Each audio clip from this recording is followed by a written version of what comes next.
Hello everyone, welcome back to Kavita edu classes. Kavita edu classes में एक बार फिर से आप सभी का बहुत बहुत स्वागत है। गाइस, इस वीडियो में हाइपोथेसिस टेस्टिंग को पढ़ेंगे। हाइपोथेसिस टेस्टिंग के प्रत्येक स्टेप को इस वीडियो में बहुत अच्छे से समझाया गया है। आई होप ये वीडियो आपको पसंद आएगी। वीडियो को एंड तक जरूर देखें। उसके बाद अगर आपकी कोई क्वेरी हो तो आप कमेंट बॉक्स में पूछ सकते हैं। आप टेलीग्राम चैनल या इंस्टाग्राम चैनल पर भी अपनी क्वेरी कर सकते हैं। गाइस, हाइपोथेसिस टेस्टिंग बहुत ही इंपॉर्टेंट टॉपिक है। ये UGC net paper 1 and paper 2 दोनों के लिए इम्पोर्टेंट है। इसके साथ ही अगर आप किसी भी सब्जेक्ट से मास्टर डिग्री कर रहे हैं तो रिसर्च मेथोडोलॉजी के अंतर्गत हाइपोथेसिस को पढ़ना है। तो ये काफी इम्पोर्टेंट टॉपिक है। हाइपोथेसिस पर ये थर्ड वीडियो है। इससे पहले 2 वीडियो बनी है एंड इसके बाद भी एक वीडियो बनेगी। हाइपोथेसिस को कम्प्लीटली जानने के लिए इन चारों वीडियोज को जरूर देख लें। उसके बाद हाइपोथेसिस से रिलेटेड सारे पीवाईक्यू को पोस्ट के थ्रू मैं आपसे शेयर करूंगी। आप उसमें अपना रेस्पॉन्स जरूर दें ताकि मुझे पता चले कि मेरी कोशिश कितनी सही है। Then guys, let's start hypothesis testing. Hypothesis testing different step से होकर गुजरती है। इसमें फर्स्ट स्टेज है सेटअप हाइपोथेसिस। सबसे पहले हाइपोथेसिस का निर्माण करते हैं। जिस सब्जेक्ट पर रिसर्च करना होता है उससे रिलेटेड हाइपोथेसिस बनाते हैं। इसको अल्टरनेटिव हाइपोथेसिस या रिसर्च हाइपोथेसिस कहते हैं। इसे HA या H1 से डिनोट किया जाता है एंड इसके साथ ही दूसरा हाइपोथेसिस भी बनाते हैं जिसको नल हाइपोथेसिस कहते हैं। इसको H0 से डिनोट किया जाता है। रिसर्च में नल हाइपोथेसिस को टेस्ट किया जाता है। अगर नल हाइपोथेसिस एक्सेप्ट कर ली जाती है, in that case automatically alternative hypothesis reject हो जाती है। एंड इसके जस्ट अपोजिट, अगर नल हाइपोथेसिस को रिजेक्ट कर दिया जाता है तो ऑटोमेटिकली अल्टरनेटिव हाइपोथेसिस को एक्सेप्ट कर लिया जाता है। ये दोनों इस तरह से वर्क करता है। इसे एक एग्जांपल के थ्रू समझ सकते हैं। मान लेते हैं कि एक कम्युनिटी की प्रति व्यक्ति वार्षिक आय 15,000 रुपीज से अधिक है। इस स्थिति में नल हाइपोथेसिस और अल्टरनेटिव हाइपोथेसिस को इस तरह से लिख सकते हैं। Null hypothesis H0 = 15,000 and research hypothesis या अल्टरनेटिव हाइपोथेसिस दोनों ही इसको कहते हैं H1 = यहाँ पर आप कुछ भी नंबर दे सकते हैं। इट मीन्स ये इससे अधिक है। इसी तरह से इसको 2 ग्रुप के बीच में भी देख सकते हैं। मान लेते हैं कि रिसर्चर 2 ग्रुप के बीच प्रति व्यक्ति वार्षिक आय के बीच में अंतर का टेस्ट करना चाहता है। In that case null hypothesis यहाँ पर μ1 - μ2 = 0। इट मीन्स 1 ग्रुप का ये है वार्षिक आय एंड ये सेकेंड ग्रुप का है। इन दोनों के बीच में डिफरेंस 0 है। इट मीन्स कोई डिफरेंस नहीं है।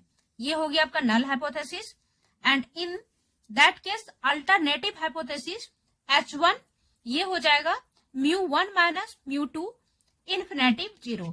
इट मीन्स इन दोनों के बीच में डिफरेंस है, 0 नहीं है, दोनों के बीच में डिफरेंस है। तो इस तरह से किसी रिसर्च का null hypothesis and alternative hypothesis का सेटअप होता है।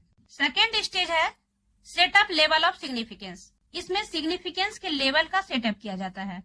Null hypothesis and alternative hypothesis जो हम लोग रिसर्च में बनाए हैं, इसमें नल हाइपोथेसिस का टेस्ट करते हैं।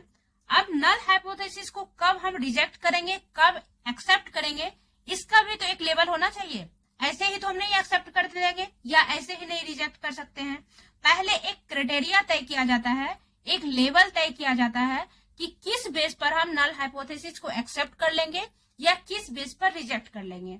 इसमें परसेंटेज लिया जाता है 1% या 5%। मान लेते हैं कि इस रिसर्च में लेवल ऑफ सिग्निफिकेंस 5% सेट करते हैं। इसका अर्थ यह हुआ कि एक नल हाइपोथेसिस के रिजेक्ट करने की पॉसिबिलिटी 5% है, चाहे वह हाइपोथेसिस सत्य ही क्यों न हो। इन अदर वर्ड, एक रिसर्चर के द्वारा सत्य हाइपोथेसिस को एक्सेप्ट करने की पॉसिबिलिटी, एक्सेप्ट करने के चांसेस 100 में से 5 है।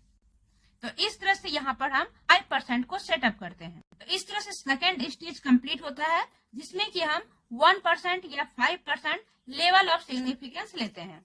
Now third stage selection of A testing criteria. यहाँ डिसाइड करते हैं कि कौन सा टेस्ट यूज करेंगे। यह पॉपुलेशन पर एंड सैम्पलिंग पर डिपेंड करता है। अगर पॉपुलेशन 30 या लार्ज देन 30 है एंड SD नोन है, in that case Z test use होता है। अगर पॉपुलेशन स्मॉलर देन 30 है and SD not known, in that case P test use होगा। अगर कंपैटिबिलिटी चेक करना है देन वहां पर chi स्क्वायर टेस्ट यूज होता है। अगर वेरिएंस चेक करना है देन वहां पर एफ टेस्ट यूज होता है। इस तरह से यहाँ पर पैरामेट्रिक टेस्ट या नॉन पैरामेट्रिक टेस्ट यूज हो सकता है। ये सैम्पलिंग पर डिपेंड करता है। अगर प्रोबेबिलिटी सैम्पलिंग को यूज हुआ है तो वहां पर पैरामेट्रिक टेस्ट यूज होगा, एंड अगर नॉन प्रोबेबिलिटी सैम्पलिंग यूज हुआ है तो वहां पर नॉन पैरामेट्रिक टेस्ट यूज होगा। तो इस तरह से हम यहाँ पर टेस्ट को डिसाइड करते हैं कि कौन सा टेस्ट हमें लेना है। फोर्थ स्टेज है कैलकुलेशन, फाइंड द वैल्यू। इस स्टेज में वैल्यू को निकालते हैं, टेस्ट को यूज करके जो वैल्यू आता है उसे कैलकुलेट करके लिखते हैं। Fifth stage find out the table value of test. Test का टेबल वैल्यू निकालते हैं। यहाँ पर 5% सिग्निफिकेंस ऑफ लेवल का वैल्यू 1.96 होता है एंड 1% का टेबल वैल्यू 2.58 होता है। तो इसे निकालते हैं एंड उसके बाद सिक्स्थ स्टेज में डिसीजन मेकिंग करते हैं। क्या होता है कि अगर दो केस होता है इसमें, if computed value less than table value, जो वैल्यू हम निकाल चुके हैं वो अगर टेबल वैल्यू से, इट मीन्स यहाँ पर हम 5% लिए, 1.96 से अगर हमारा कंप्यूटेटेड वैल्यू कम आता है, in that case null hypothesis को एक्सेप्ट कर लेते हैं। ओके गाइज, एंड अगर कंप्यूटेटेड वैल्यू टेबल वैल्यू यानी कि 1.96 से ज्यादा आता है, in that case null hypothesis को रिजेक्ट कर दिया जाता है। तो इस तरह से हाइपोथेसिस को रिजेक्ट या एक्सेप्ट किया जाता है। इस तरह से गाइज हाइपोथेसिस टेस्टिंग होती है। नल हाइपोथेसिस को एक्सेप्ट किया जाता है या रिजेक्ट किया जाता है। इसे मैंने यहाँ पर 6 स्टेज में बताया है। कहीं कहीं आप 7 स्टेज या 8 स्टेज भी देखे होंगे, बट इसका प्रोसेस सेम है। अब नेक्स्ट बात करेंगे टाइप 1 एरर या टाइप 2 एरर। इसे आपने सुना भी होगा। ये कब होता है और क्यों होता है? आप जो रिसर्च कर रहे हैं उसमें जो नल हाइपोथेसिस बनाए हैं, अगर वो सही आ गया उसके बाद भी आपने उसे रिजेक्ट कर दिया, तो ये होता है टाइप 1 एरर, एंड इसे अल्फा एरर भी कहते हैं। सेकेंड है कि नल हाइपोथेसिस आपका गलत आ गया, फिर भी आपने उसे एक्सेप्ट कर लिया, गलत को ही आपने एक्सेप्ट कर लिया और अल्टरनेटिव हाइपोथेसिस को रिजेक्ट कर दिया।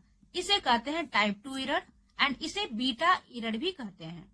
यहाँ टाइप 2 एरर या बीटा एरर ज्यादा डेंजरस होता है। ये कैसे होता है, इसे एक एग्जाम्पल के थ्रू समझ सकते हैं। मान लो किसी को कोई प्रॉब्लम निकल कर आती है एंड उसका वो ट्रीटमेंट नहीं करता है, उसके ट्रीटमेंट को, उसके मेडिसिन को वो रिजेक्ट कर देता है। तो यहाँ पर प्रॉब्लम कम आएगी कि वो ट्रीटमेंट नहीं किया। लेकिन अगर वो गलत ट्रीटमेंट को एक्सेप्ट कर लिया, अगर वो गलत मेडिसिन को ले लिया, तो क्या होगा, डबल इफेक्ट हो जाएगा। पहले से तो उसे प्रॉब्लम थी ही, साथ ही उसने गलत मेडिसिन ले ली, तो ये ज्यादा डेंजरस होता है। नेक्स्ट क्वेश्चन ये है कि अगर रिसर्च में टाइप 1 एरर या टाइप 2 एरर आ चुका है तो इसे कैसे कम करेंगे ताकि हमारा कंक्लूजन सही आए। तो अगर रिसर्च में टाइप 1 एरर आ चुका है, टाइप 1 एरर के लिए क्या करेंगे, लेवल ऑफ सिग्निफिकेंस को बढ़ा देंगे। तो कैसे बढ़ाएंगे कि मान लो कि हम पहले 0-1 लिए हैं, उसे कन्वर्ट कर देंगे 0-0-1 में। इट मीन्स पहले अगर 100 में 1 की पॉसिबिलिटी थी, 1 गलती होगी, वहां पर यहाँ 1000 में 1 गलती की पॉसिबिलिटी हो जाएगी। ये इसमें कन्वर्ट हो जाएगा, तो यहाँ पर टाइप 1 एरर कम हो जाएगा। सेकेंड है कि अगर टाइप 2 एरर आ रहा है तो उसे कम करने के लिए क्या कर सकते हैं। तो इसे करने के लिए हम क्या कर सकते हैं, सैंपल साइज को बढ़ा सकते हैं। सैंपल साइज को बढ़ा देंगे। दूसरा चीज कर सकते हैं कि SD यानी कि स्टैंडर्ड डेविएशन को कम कर सकते हैं। ये दोनों चीज करके हम टाइप 2 एरर को कम कर सकते हैं। ओके गाइज, इस वीडियो में इतना ही। आई होप ये वीडियो आपके लिए इन्फॉर्मेटिव होगी। वीडियो अगर अच्छी लगे तो लाइक जरूर करें, एंड इस तरह के इन्फॉर्मेटिव वीडियोस को देखते रहने के लिए चैनल को सब्सक्राइब जरूर कर लें। मिलते हैं फिर नेक्स्ट वीडियो में इसे आगे कंटिन्यू करते हुए। Thank you so much for watching.